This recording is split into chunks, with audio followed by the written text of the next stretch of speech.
कुंद कुंद का कुंदन, इसका तीसरा अधिकार हमारा यहाँ पर चल रहा है। कल हमने इस तीसरे अधिकार का प्रारंभ किया था, जिसमें आत्मा की सर्वव्यापकता को बताने वाली गाथा को देखा। आइए एक बार कल की पढ़ी हुई गाथाओं का संक्षिप्त में रिवीजन करते हैं और उसके बाद आगे चलते हैं। आदाणान पमाणम नाणम नेयपमाणमुद्दिष्ठम् नेयं लोयालोयं तम्हा नाणं तु सवगदम्। आदा नाण पमाणम, आदा अर्थात आत्मा, आत्मा का प्रमाण क्या? तो आचार्य कहते हैं आदा नाण पमाणम, आत्मा जो है वह ज्ञान प्रमाण है। ध्यान से समझना, आत्मा का प्रमाण क्या? तो आत्मा ज्ञान प्रमाण है। फिर शिष्य ने पूछा, गुरुजी आप ज्ञान किसके प्रमाण है? तो कहा नाणम नेयपमाणम उद्दिष्ठम, और नाण माने ज्ञान जो है वो नेय प्रमाणम, ज्ञेय प्रमाण है। ज्ञान जिससे हम जानते हैं और ज्ञेय जिसको हम जानते हैं। ज्ञान और ज्ञेय अर्थ समझना, ज्ञान जिससे हम जानते हैं वह ज्ञान, और जिसको हम जानते हैं वो सब क्या कहलाता है? ज्ञेय। तो आत्मा का प्रमाण क्या? ज्ञान है ना, जितना ज्ञान है। नाण प्रमाणम आदा, ज्ञान प्रमाण जो है वो आत्मा है। तो फिर ज्ञान का प्रमाण क्या है? तो ज्ञान के प्रमाण के लिए कहा णेय प्रमाण मुद्दिष्ठम, ज्ञेय प्रमाण ज्ञान को बताया है। फिर शिष्य पूछता है, गुरुजी अब बताइए ज्ञेय क्या है? जिसके बराबर ज्ञान बताया है वो ज्ञेय क्या है? तो बताए नेयम लोया लोयम, अर्थात जो नेयम अर्थात ज्ञेयम जानने योग्य पदार्थ है, लोया लोयम लोकालोक है। समझना, आत्मा का प्रमाण ज्ञान, ज्ञान का प्रमाण ज्ञेय, और ज्ञेय क्या है? लोकालोक।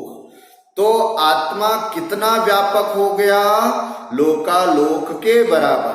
अथवा ज्ञान कितना बड़ा हो गया?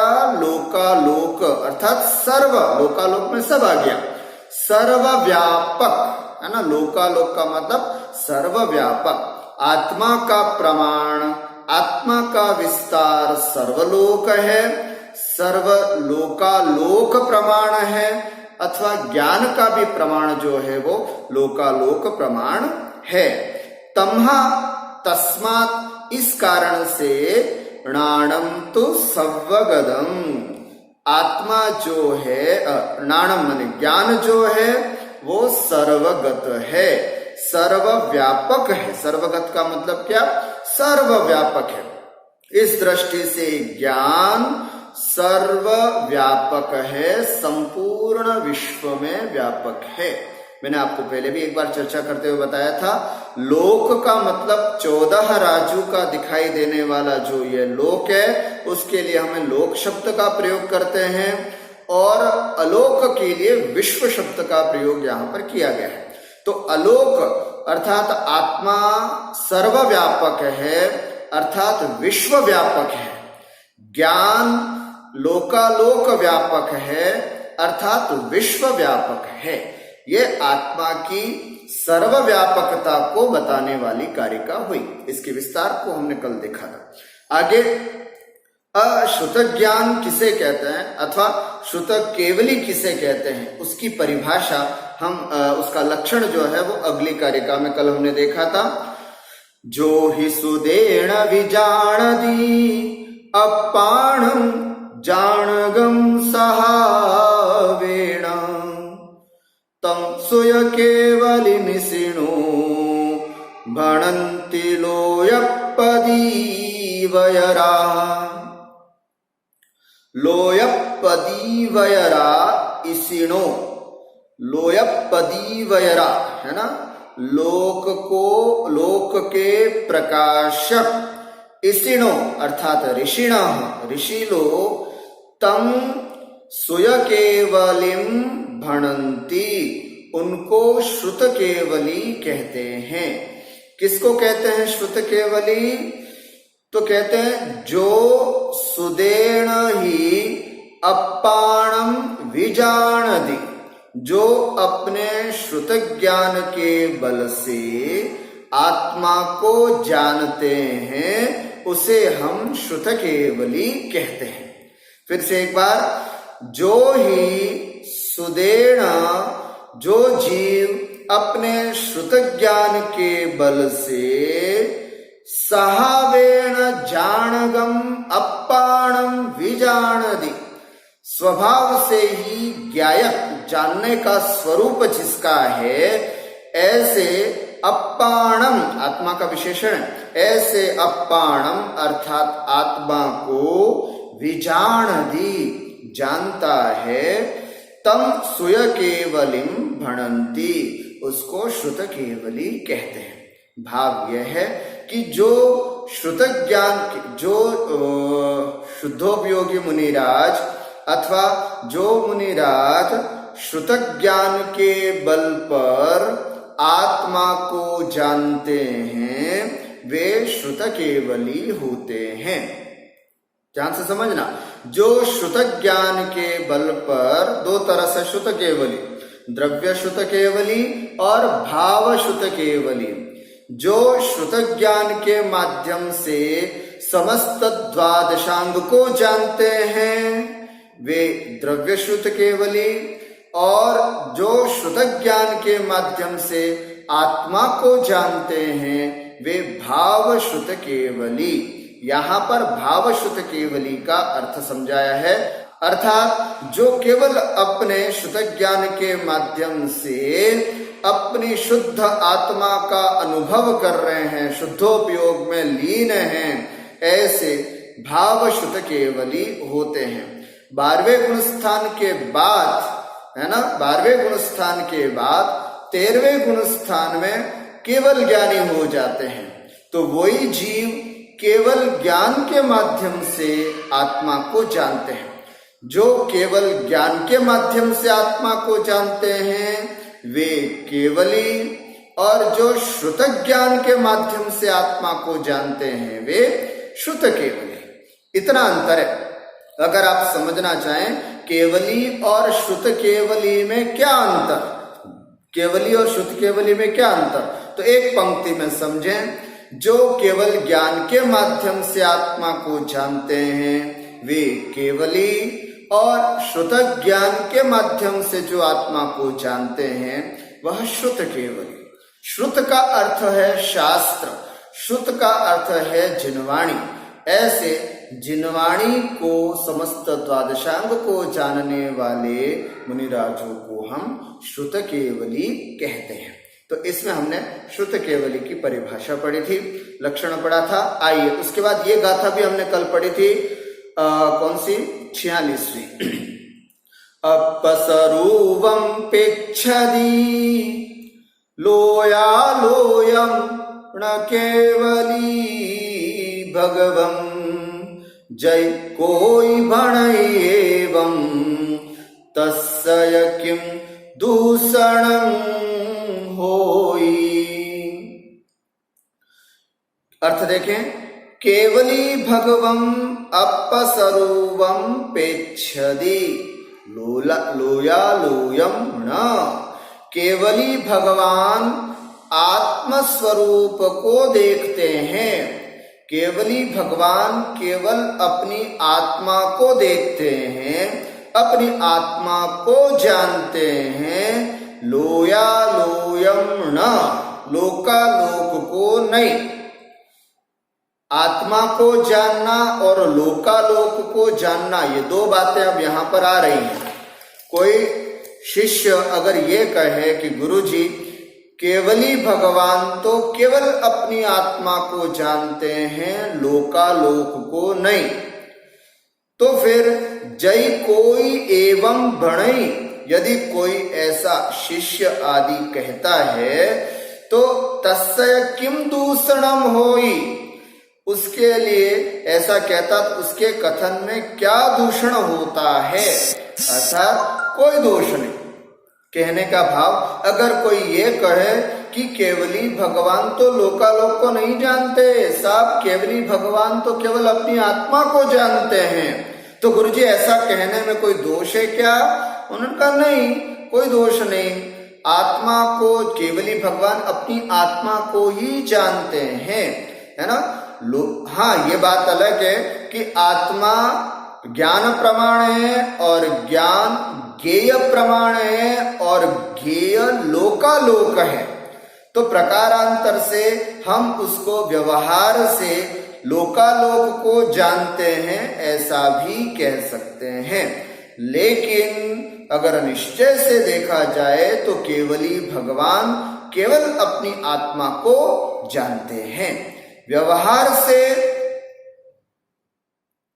बिल्कुल सही, निश्चय से आत्मा स्वरूप को जानते हैं और व्यवहार से लोकालोक को जानते हैं, ऐसा ही हमको समझना है। ठीक है, फिर से एक बार, केवली भगवम अपसर्वम पेच्छति, केवली भगवान अपने आत्म स्वरूप को देखते हैं, न लोयालोयम, लोकालोक को नहीं। जय कोई एवं भणई, यदि कोई ऐसा कहता है तस्य किम दूषणम हुई, उसके क्या दोष हो सकता है? तो कहते नहीं, कोई दोष नहीं। अगर हम लोकालोक को जानता है उसके बजाय हम ये कहें कि केवली भगवान केवल अपनी आत्म स्वरूप को जानते हैं, तो कथन में कोई दोष नहीं है। और दूसरा पक्ष, एक दूसरा पक्ष भी आपके सामने रखा जा रहा है, जो आज की हम कारिका में समझेंगे। एक पक्ष तो ये कहता है कि केवली भगवान आत्म स्वरूप को जानते हैं, लोकालोक को नहीं। और चलो, ये पक्ष तो कथनचित हमको स्वीकार्य है, क्योंकि आत्मस्वरूप निश्चय से आत्मस्वरूप को जानता है। पर अगर दूसरा पक्ष ये कहे, क्या कहता है देखते हैं आज की हम इस गाथा में। वो क्या कह रहे हैं? लोया लोयम जानई अपाणम नेव केवली भगवं, जय कोई बणई एवं तस्य किम दूषणं होई। उच्चारण करें सभी मेरे साथ।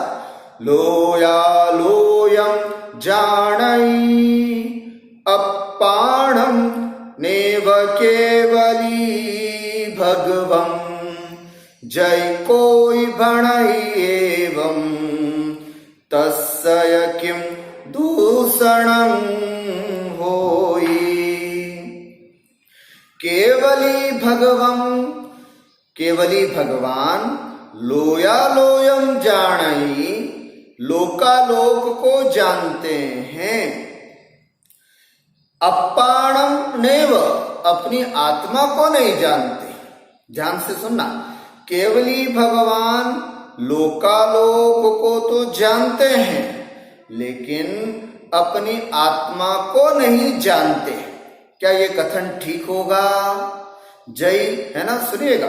जय कोई एवं भणई, यदि कोई ऐसा कहता है, तस्य किम दूषणम होई, क्या उसके कोई दोष होगा? समझिएगा, आपकी दृष्टि से क्या उत्तर होगा? यदि कोई ऐसा कहे कि केवली भगवान लोकालोक को जानते हैं लेकिन अपनी आत्मा को नहीं जानते, तो कोई दोष होगा? जी हाँ, दोष होगा। केवली भगवान आत्मा को जानते हैं, है ना, लोकालोक को व्यवहार से जानते हैं। और अगर आप ये कहो कि लोकालोक को तो जानते हैं, अपनी आत्मा को नहीं जानते, तो गलत हो जाएगा, है ना। केवली भगवान लोकालोक को तो जानते हैं, मात्र आत्मा को नहीं जानते। यदि कोई ऐसा कहता है तो उसका क्या दूषण है, अर्थात कोई भी दूषण नहीं। क्यों नहीं दोष है, ध्यान से सुनना। वो कथन एक अलग नय की अपेक्षा से है और ये कथन एक अलग नय की अपेक्षा से है। जो निश्चय और व्यवहार जानता है उन महानुभावों के लिए ये दोनों कथन सही है, कोई दिक्कत नहीं। और नय को नहीं जानने वाले महानुभावों के लिए ये दोनों कथन अधूरे हैं। अर्थात सीधी सी बात है, अगली कारिका में और स्पष्ट कर देते हैं। पहले इसको समझ लें, कारिका का अर्थ समझ लेते हैं। केवली भगवान लोकालोक जानते हैं, अपाणम नैव, अपनी आत्मा को नहीं। जय कोई एवं भणई, यदि कोई ऐसा कहते हैं, तस्य किम दूषणमोई, उसके क्या दोष होगा, है ना, उसके क्या दोष होगा। अगर हम नय की अपेक्षा से चलते हैं तो इसमें कोई दोष नहीं। दो तरह के नय होते हैं, एक निश्चय नय और एक व्यवहार नय। देखिएगा, इसका भावार्थ भी हम आपके सामने आज पढ़ रहे हैं, ध्यान से सुने और समझने की कोशिश करें। संपूर्ण ज्ञानावरण कर्म का क्षय हो जाने से केवली भगवान लोक अलोक को जानते हैं। ठीक है, जानने की शक्ति इस आत्मा में कब आती है, जब ज्ञानावरण कर्म का संपूर्ण रूप से क्षय हो जाए। जब संपूर्ण ज्ञानावरण कर्म का क्षय हो जाता है तो यह समस्त विश्व को जानने की क्षमता इस आत्मा में आ जाती है। तो संपूर्ण ज्ञानावरण कर्म का क्षय हो जाने पर यह केवली भगवान लोक अलोक को जानते हैं, किंतु आत्मा को नहीं जानते। जिसमें सर्वद्रव्य अवलोकित किए जाते हैं, देखे जाते हैं, वह लोक है। कल आपको परिभाषा बताई थी ना, सर्वद्रव्याणि यस्मिन् लुक्यन्ते स लोकः। सभी द्रव्य जिसमें देखे जाते हैं उसे हम लोक कहते हैं, और जहां केवल मात्र आकाश द्रव्य होता है उसे हम अलोक कहते हैं। तो यही बात यहाँ पर बताई जा रही है, जिसमें सर्वद्रव्य अवलोकित किए जाते हैं उसे लोक कहते हैं, जो लोक नहीं है वह अलोक है, केवल आकाश द्रव्य। केवली भगवान सर्वलोकाकाश अलोकाकाश को जानते हैं, किंतु अपनी आत्मा को नहीं जानते।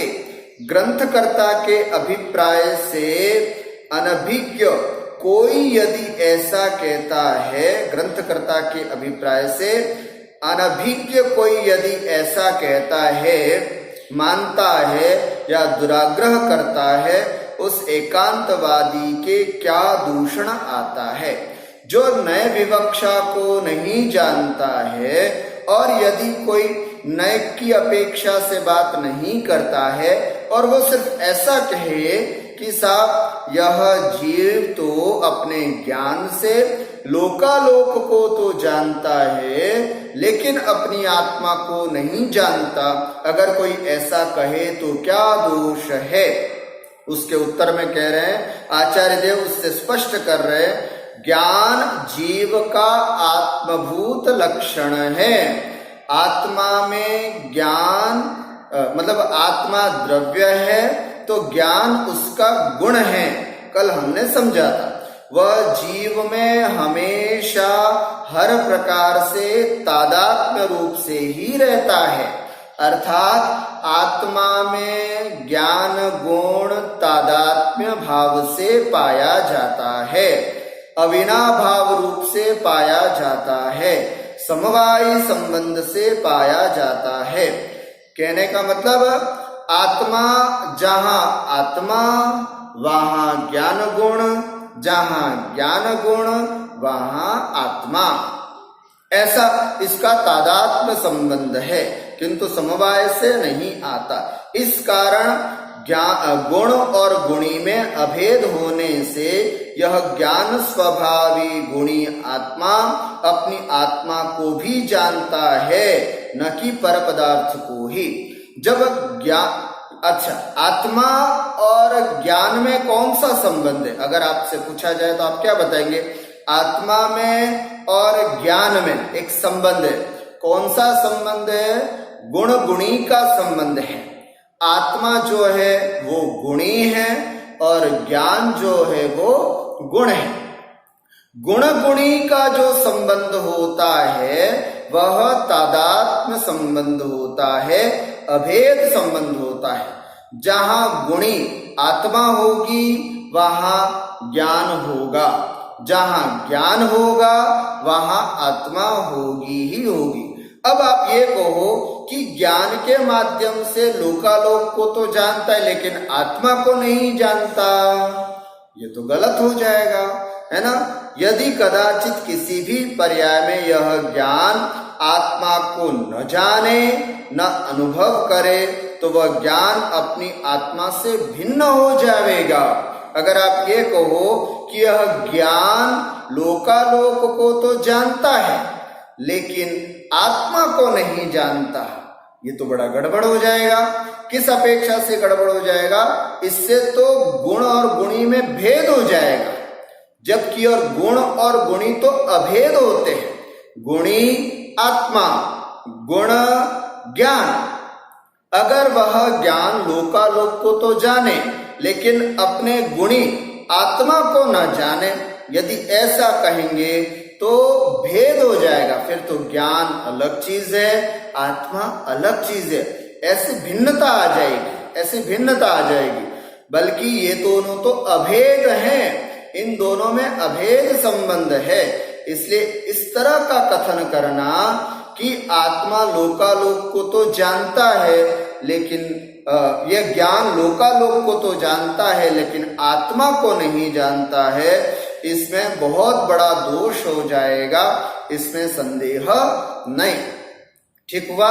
अर्थात कोई भी ज्ञान आत्मा को न जाने ऐसा कभी भी संभव नहीं है।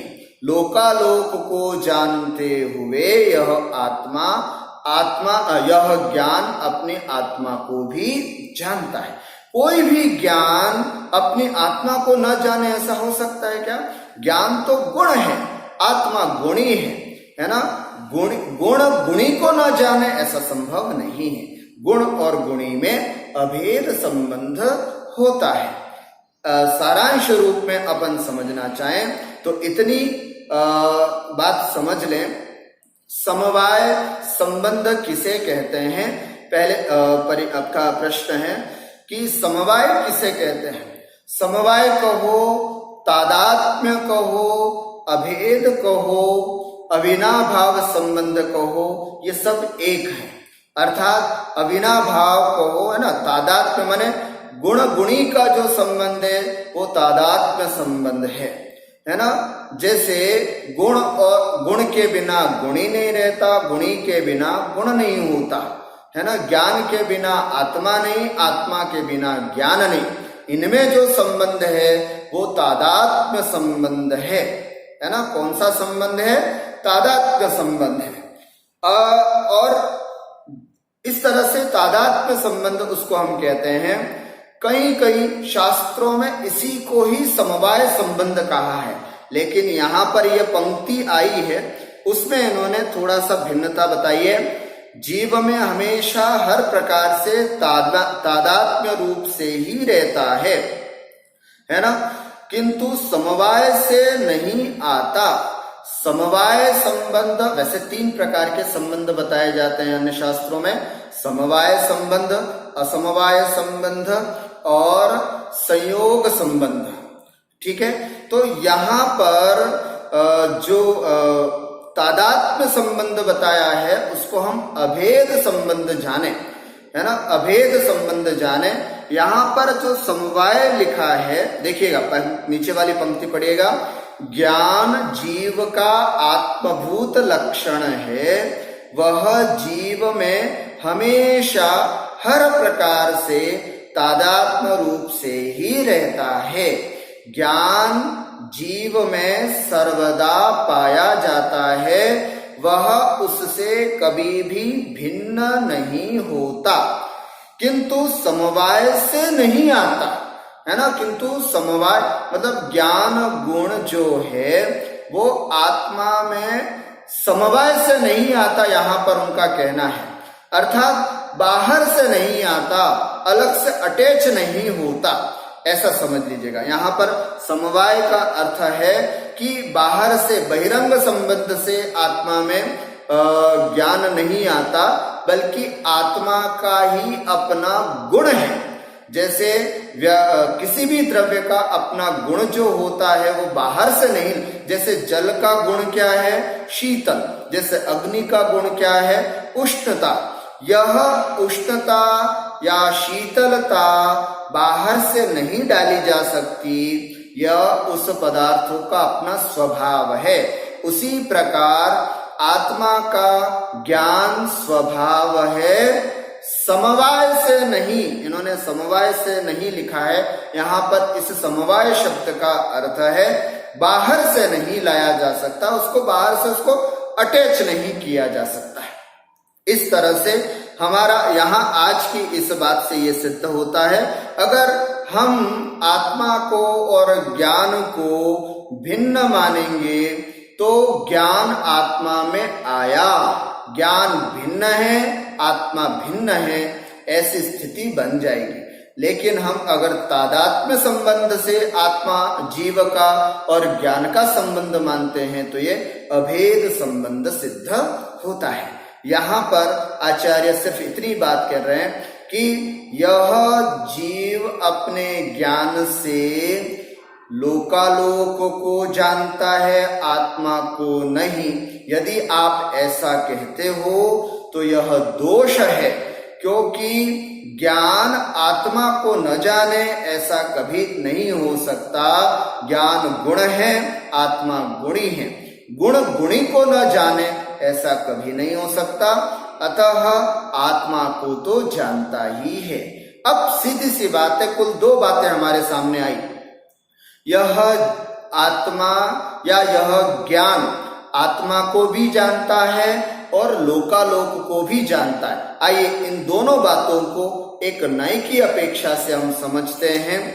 क्या कहते हैं अगली कारिका 48वीं, क्या कहते हैं, जान पश्यति सर्वं व्यवहारेण केवली भगवं केवलनानि जानाति पश्यति नियमेण पाणम्। पुनः जानाति पश्यति सर्वं व्यवहारेण केवली भगवं केवलनानि जानाति पश्यति नियमेण पाणम्। अब पूरी अभी तक की बातों का बहुत सुंदर और सारांश यहाँ पर प्रस्तुत किया है। क्या कह रहे हैं, केवली भगवं व्यवहारेण सर्वं जानाति पश्यति।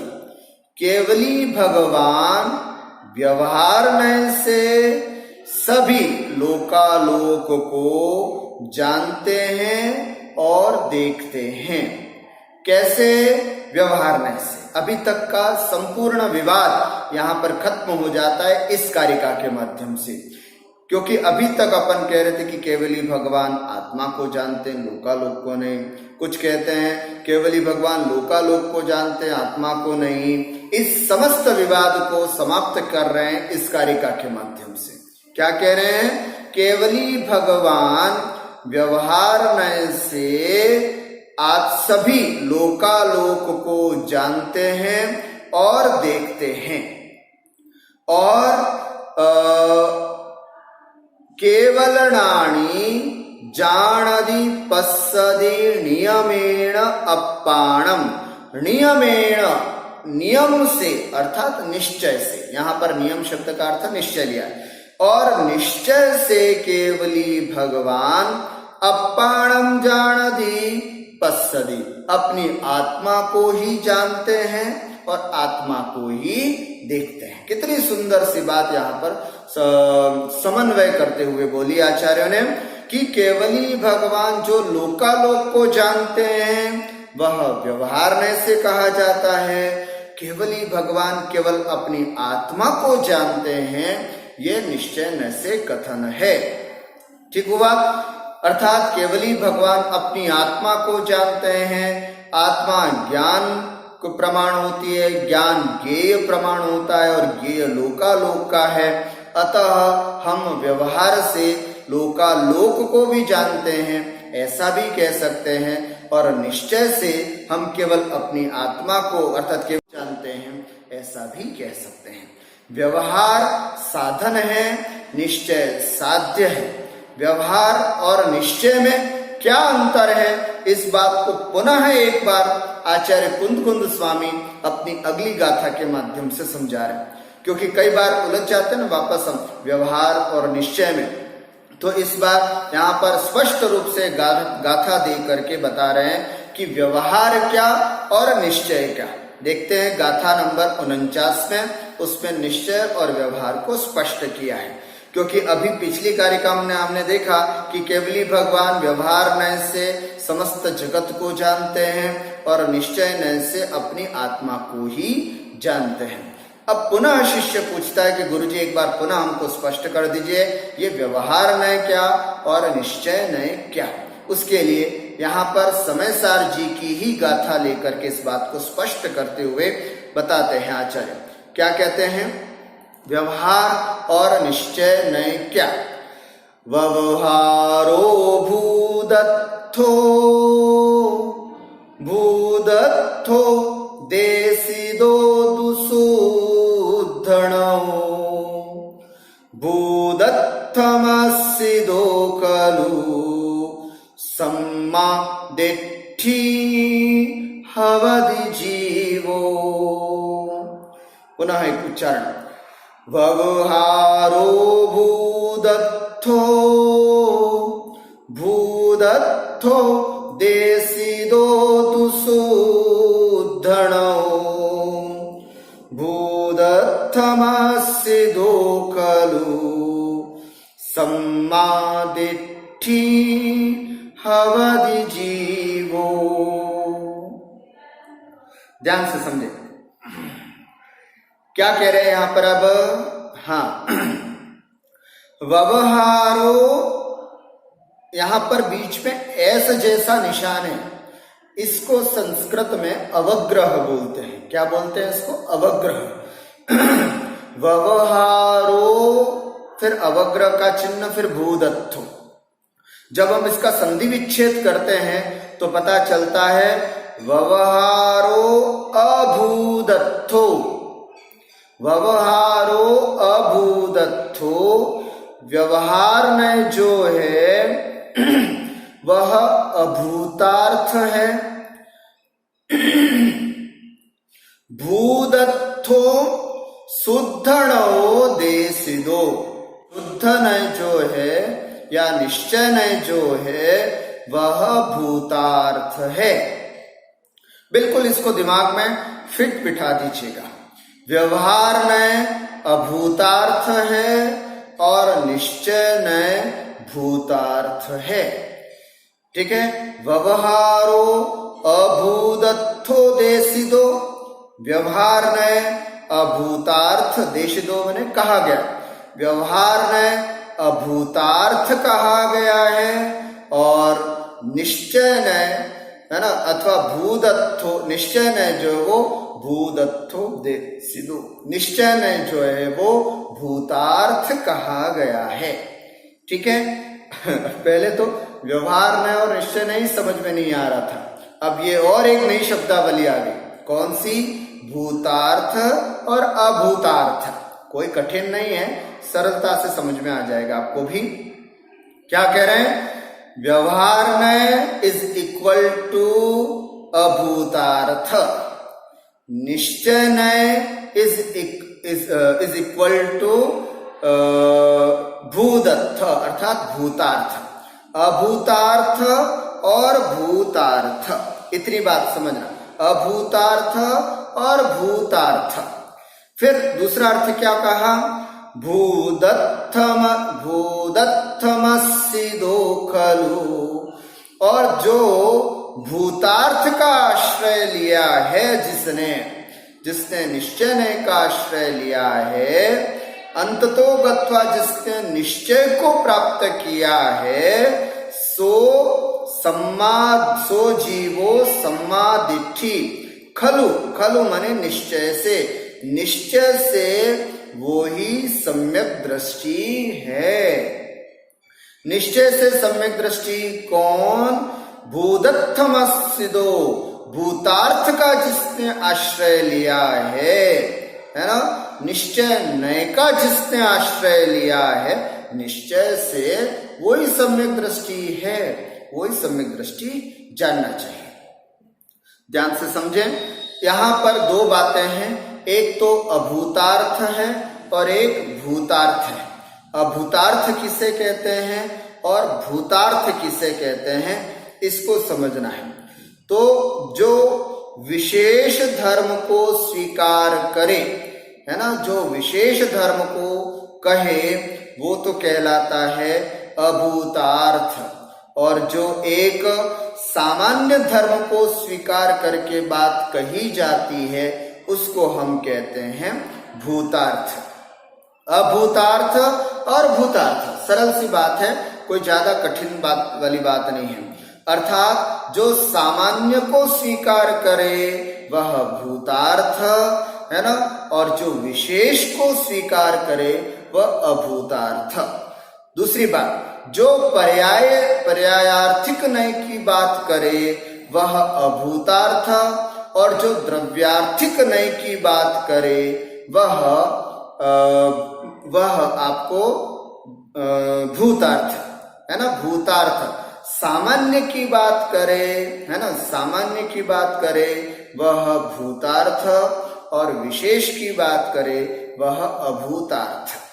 जैसे कुंडल में भी सोना, कड़े में भी सोना, कुंडल और कड़े की बात करे वह व्यवहार, और सोने की बात करे वह निश्चय। कुंडल एक विशेष पर्याय है, कड़ा एक विशेष पर्याय है, हार एक विशेष पर्याय है।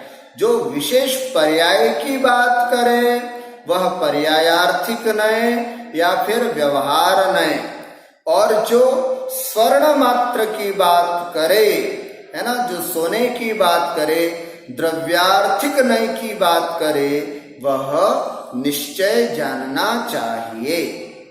ठीक है, तो व्यवहार जो है ना, व्यवहार जो है वो अभूतार्थ है। एक सामान्य रूप से दोनों में अंतर समझ लीजिएगा। व्यवहार जो है वह अभूतार्थ है, निश्चय जो है वो भूतार्थ है। व्यवहार जो है वो पर्यायार्थिक नय को लेकर के चलता है, निश्चय जो है वो द्रव्यार्थिक नय को लेकर के चलता है। व्यवहार जो है वो विशेष कथन को करता है, और निश्चय जो है वो सामान्य कथन को करता है।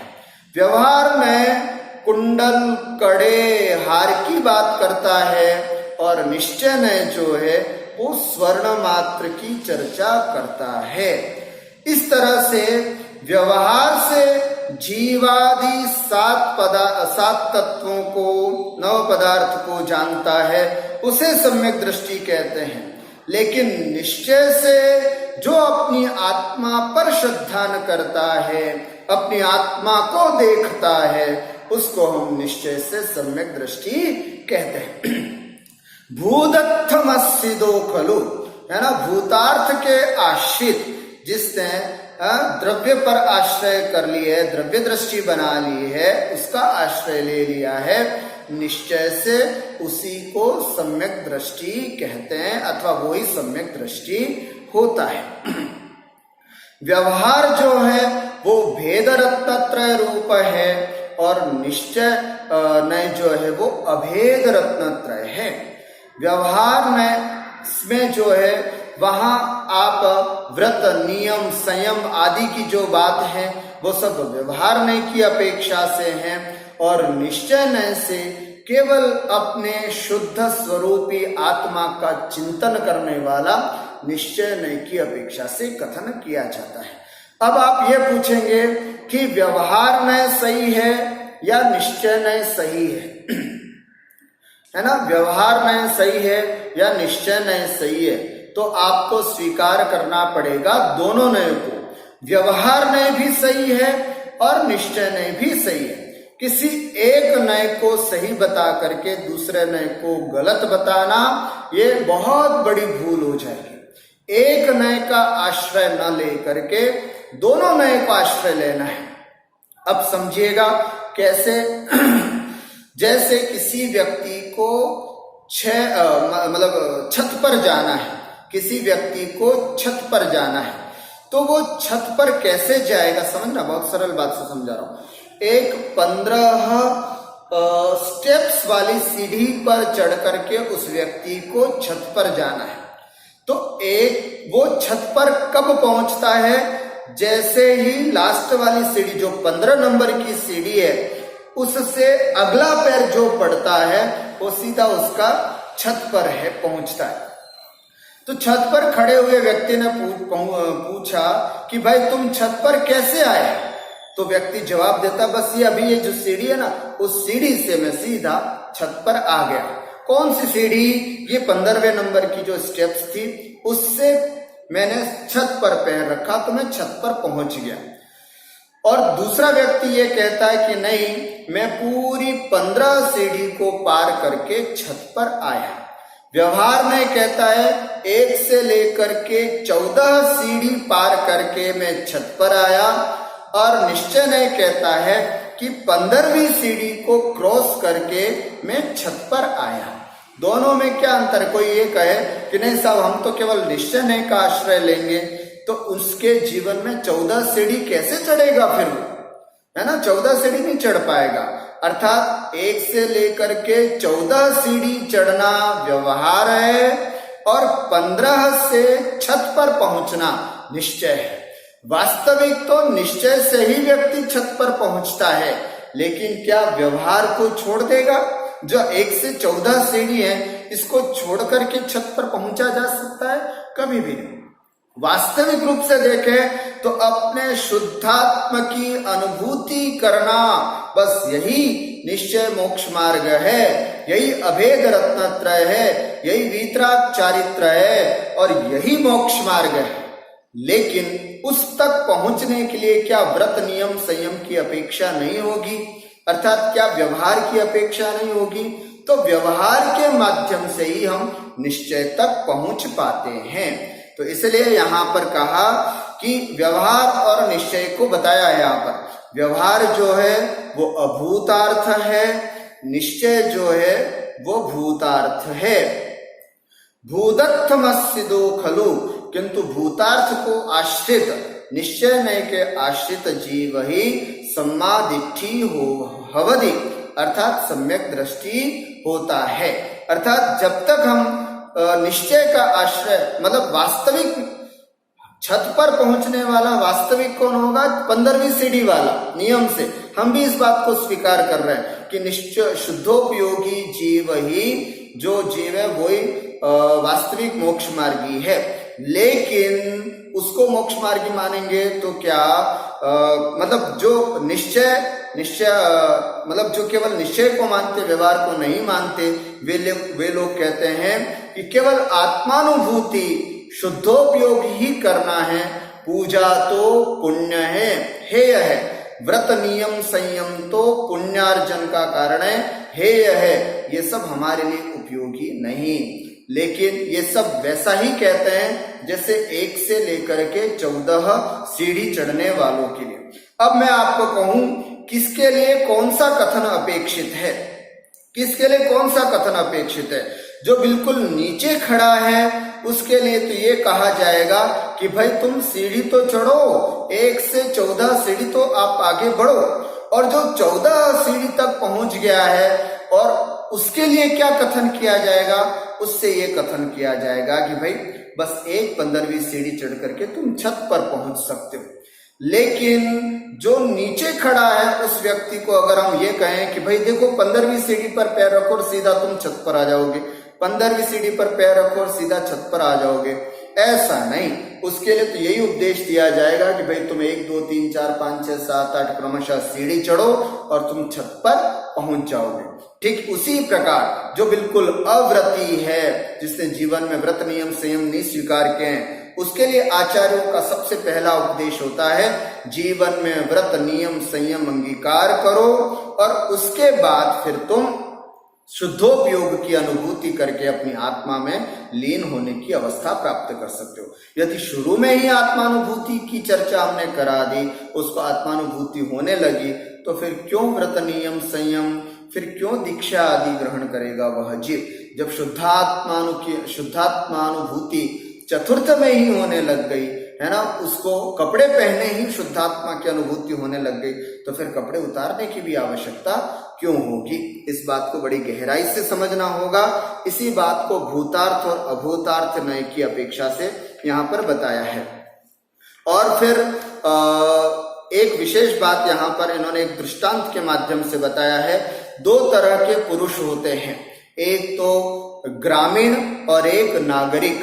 ग्रामीण पुरुष कैसा भी पानी पी लेता है ना। एक उदाहरण के रूप में समझा है, ग्रामीण पुरुष खेत में खेती करने के लिए गया, पास में से नहर जा रही थी, उस नहर में भी जो पानी आया उसने पानी उठाया और पानी पी लिया।